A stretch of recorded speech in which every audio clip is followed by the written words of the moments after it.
Wapendwa wasikilizaji wa redio Tabora FM, karibuni katika tafakari ya neno la Mungu siku ya leo, Alhamisi ya tarehe 27 mwezi wa pili mwaka 2025, juma la 7 katika kipindi cha kawaida mwaka C, mwaka wa kanisa. Masomo yetu ya leo ni kama ifuatavyo. Somo la kwanza linatoka katika kitabu cha Yoshua bin Sira, sura ya 5 aya ya 1 hadi aya ya 8. Na somo la Injili linatoka katika kitabu cha mwinjili Marko, sura ya 9 aya ya 41 hadi aya ya 50. Karibuni sasa tusikilize somo la Injili takatifu kama ilivyoandikwa na Marko, sura ya 9 aya 41 hadi 50. Yesu aliwaambia wanafunzi wake, yeyote atakayewaonyesha ninyi kikombe hiki cha maji, kwa kuwa ninyi ni watu wa Kristo, amini nawaambia, hatakosa thawabu yake. Na yeyote atakayemkosesha mmojawapo wa wadogo hawa waniaminio, afadhali afungiwe jiwe la kusagia shingoni mwake na kutupwa baharini.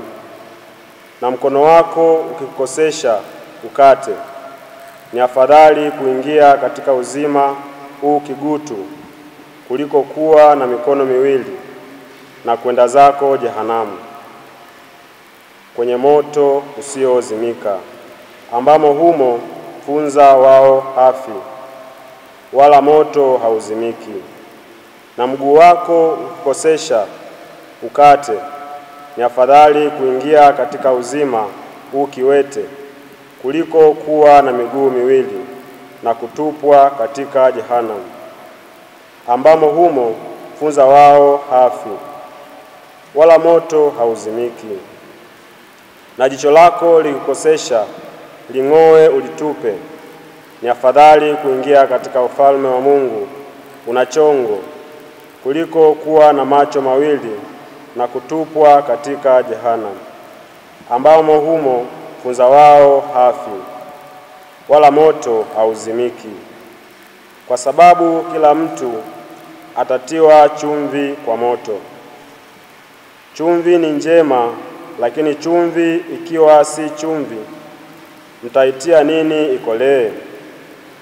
Muwe na chumvi ndani yenu, mkakae kwa amani ninyi kwa ninyi. Neno la Bwana. Ndugu zangu, karibuni sasa tutafakari na kulitangaza pamoja neno la Mungu tulilolisikia hivi punde.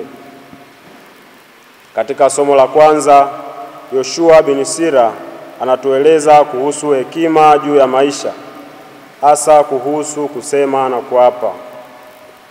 Maneno yetu yana uzito na yanaweza kuwa na athari kubwa kwa wengine.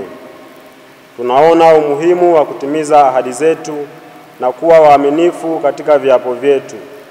Kuapa kwa Mungu ni jambo lenye uzito na linapaswa kuchukuliwa kwa umakini. Tunapaswa kuwa watulivu na kujizuia, hasa katika mambo ya uchochezi. Katika somo la Injili, Marko anatuonya dhidi ya kuwakwaza wengine na umuhimu wa kujitenga na dhambi.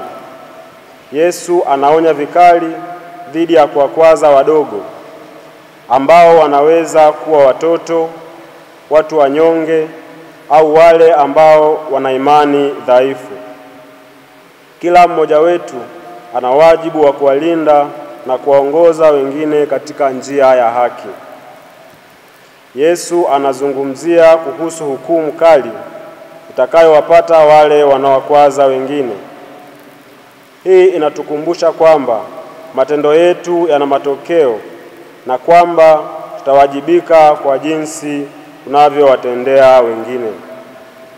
Yesu anatumia mifano ya mkono, mguu na jicho ili kuonyesha umuhimu wa kujitenga na dhambi. Hii inamaanisha kwamba tunapaswa kuwa tayari kuacha chochote kitakachotukwaza na kutuongoza kwenye dhambi. Masomo haya yanatuonyesha umuhimu wa kuishi maisha ya haki na unyofu.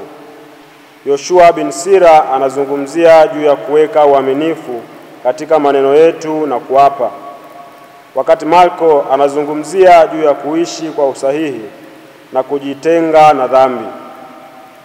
Yote mawili yanatukumbusha kwamba matendo yetu yana matokeo. Maneno yetu yanaweza kuwajenga au kuangamiza wengine, na dhambi inaweza kutuongoza kwenye uharibifu. Tunapaswa kujitahidi kuishi maisha ambayo yanampendeza Mungu na kuwatumikia wengine. Tunaalikwa kuwa waaminifu katika maneno yetu, kutimiza ahadi zetu, kujizuia na hasira na kujitenga na dhambi. Tumsifu Yesu Kristo. Tafakari hii imeletwa kwenu nami Frate Jackson Kabada Simon kutoka Jimbo Katoliki Kigoma, ninayesoma masomo ya teolojia mwaka wa pili katika Seminari Kuu ya Mtakatifu Paulo Mtume Kipalapala.